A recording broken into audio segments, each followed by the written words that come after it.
Shalom Sobat Yabes.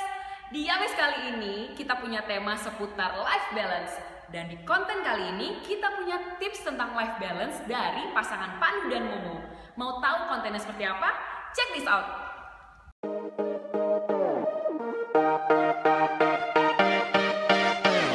Ya, oke. Jadi tips life balance dari kami, Pandu dan Momo, warga kecil kami. Sebelum kita membahas tips lebih jelasnya yang akan disampaikan oleh Bapak Pandu. Saya mau sedikit cerita. Saya adalah seorang istri dan saya masih bekerja dan saya membantu usaha suami saya. Maksudnya kami berdua punya sebuah usaha yang kami jalankan dan juga hidup pelayanan saya sendiri secara pribadi yang melayani tidak cuma dalam satu bidang, yang nggak cuma singan, yang nggak cuma multimedia, baik di umum maupun di sekolah minggu. Itu cukup membuat saya harus banyak berpikir dan membagi waktunya itu harus tepat supaya semuanya berjalan dengan baik. Begitu pula dalam hubungan keluarga, saya juga perlu menyisihkan waktu untuk melayani suami saya tentunya ya, baik dalam memasak atau hubungan suami istri atau apapun itu, atau untuk diri saya sendiri, saya harus memanage segala sesuatunya itu dengan tepat. Tapi ada satu saat ini yang saya rasakan, itu satu kesulitan bagi saya sendiri, yaitu waktu untuk diri saya sendiri dan suami. Karena begitu banyaknya kegiatan, padatnya kegiatan kami untuk melayani, untuk mencari uang juga banyak sekali. Jadi banyak kami berdua harus banyak merendahkan diri di hadapan Tuhan ya. Silakan Pak Pandu mungkin tipsnya. Jadi untuk saya secara pribadi. Dari kita berdua ya sebenarnya dari pengalaman itu, yang pertama itu pastikan kita selalu mengandalkan Tuhan, harus dekat dengan Tuhan. Itu tips yang pertama. Kenapa kita harus dekat sama Tuhan ya? Karena sumber kehidupan kan Tuhan. Segala sesuatu juga dari Tuhan ya. Dari yang Tuhan. mengatur timelinenya hidup kita itu juga dari Tuhan. Ya. Gitu sih. Jadi life balance kita itu sebenarnya kalau dibilang life balance belum balance kok belum balance karena menuju ke sana. Cuman yang kami alami adalah kita selalu berusaha untuk membalance-nya. Jadi kalau life balance tipsnya apa? Bukan berarti kita ini disclaimer dulu, bukan berarti kita sudah balance, bukan. Tapi menuju ke sana selalu berharap untuk membalancekan. Tips yang pertama tadi harus mengandalkan Tuhan, karena Tuhan sumber kehidupan. Yang kedua selalu mengucap syukur atas segala keadaan. Jadi pastinya kita dengan orang lain pun berbeda kondisi. Bagaimana kita harus menanggapi sesuatu yang boleh terjadi di kehidupan kita itu ya dengan harus bersyukur, karena dengan bersyukur kita mampu untuk merendahkan diri. Yang baik kan bersyukur tuh satu kekuatan di saat kita sedih. Kan ada waktunya kita sedih, ada waktunya kita senang. Gak cuma ketika kita senang kita bersyukur, waktu enggak ya enggak. Itu jadi mengacaukan keseimbangan hidup kita sendiri sih. Mungkin boleh bersedih, tapi di dalam kesedihan itu pasti ada kebaikan Tuhan juga dalam hidup Pasti kita. selalu ada yang Tuhan selalu memberi sesuatu itu bukan hal yang sembarangan. Pastinya itu ada tujuannya. Ada tujuan Tuhan untuk boleh terjadi di kehidupan kita. Karena seperti yang dikatakan Momo tadi, segala sesuatu ada masanya. Di Pengkhotbah 3 kalau teman-teman mau baca di situ ada saatnya untuk bersedih, ada saatnya untuk senang, Waktunya untuk membenci bahkan. dan itu Ada waktunya untuk mengasihi. itu Semuanya diatur oleh Tuhan. firman Tuhan yang berkata kayak gitu itu Jadi memang sudah diperbolehkan itu terjadi di kehidupan kita. Kita harus gimana dengan segala sesuatu yang boleh terjadi itu ya harus pertama langkahnya ya harus bersyukur. Setelah mengandalkan Tuhan, kita bersyukur, kita bisa merendahkan diri di situ, kita tidak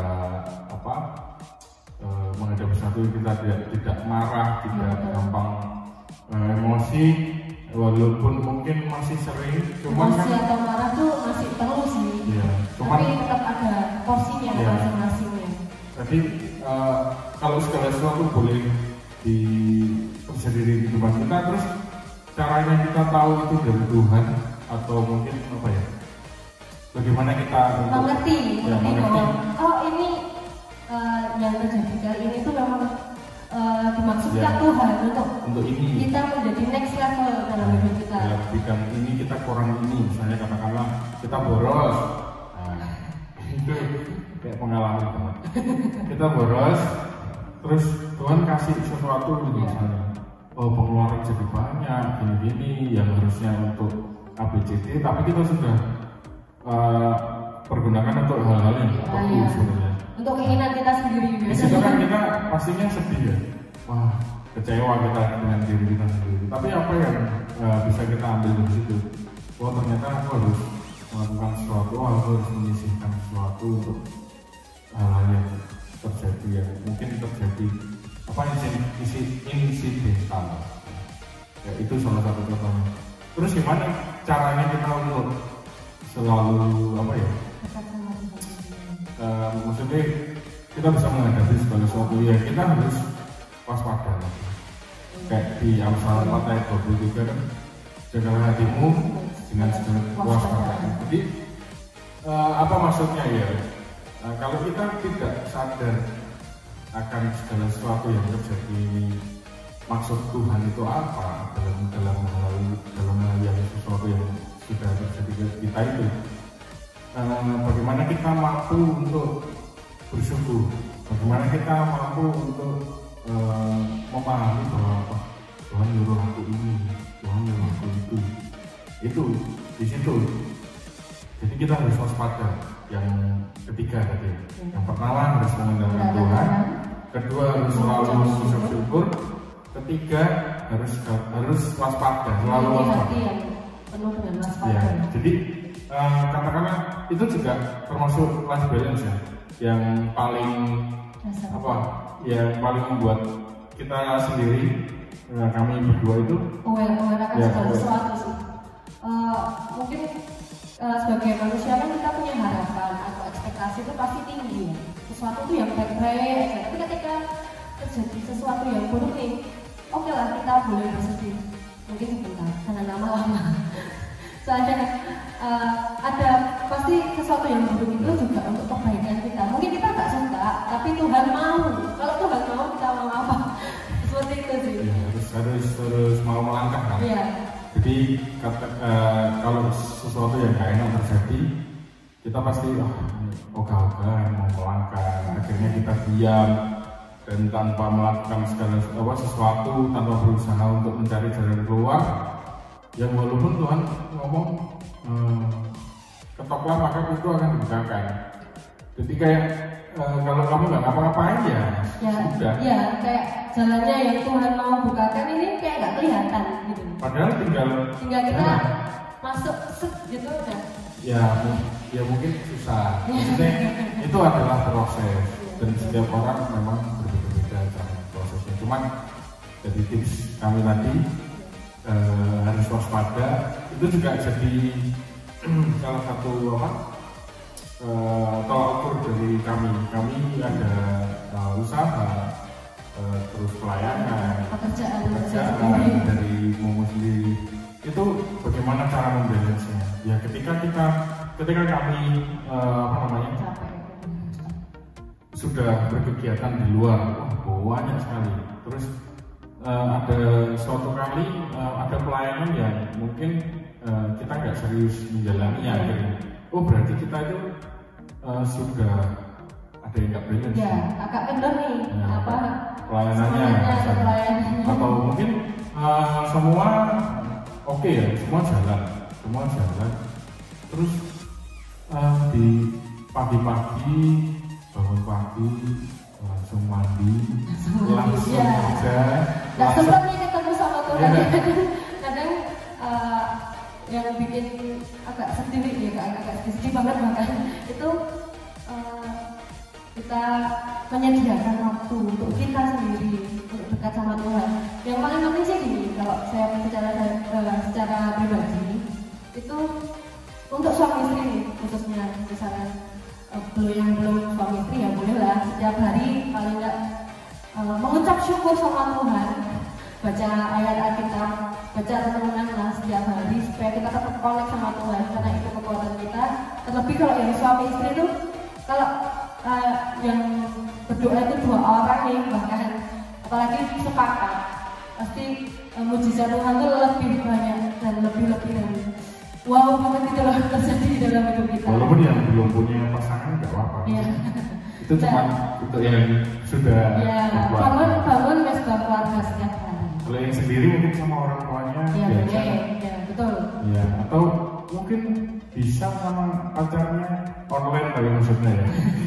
Bisa mungkin hal-hal seperti itu. Cuman di sini yang mau ditekankan gimana kita aware sama diri kita sendiri itu, wah ini doa pagi Tuhan, wah ini doa mungkin malam kurang, Penyembahan kurang itu kita sadar sesuatu itu. Nah, kita sadar dulu, terus kita mau merubahnya. ya. Niat. Ya, ada niat untuk merubah. Itu adalah langkah awal dari sebuah kewaspadaan. Balance-nya itu tadi Iya. juga. Karena itu yang mengatur kita untuk, wah ini kok ada yang kurang. Mungkin masalah pekerjaan bisa, maksudnya kita sudah pelayanan gini. Terus ternyata kerjanya nggak serius. Itu juga bukan balance. Jadi kita harus sadar dulu apa yang kurang dari kita. Pelayanan terus, nggak perhatikan keluarga. Ya. Karena pengalaman saya itu, wah capek, pagi siang sore. Nggak ada waktu untuk kencan. Ya bagus sih, maksudnya pelayanan. Cuman kalau dari diri kita sendiri itu lelah, ada yang salah berarti. Karena sebenarnya kan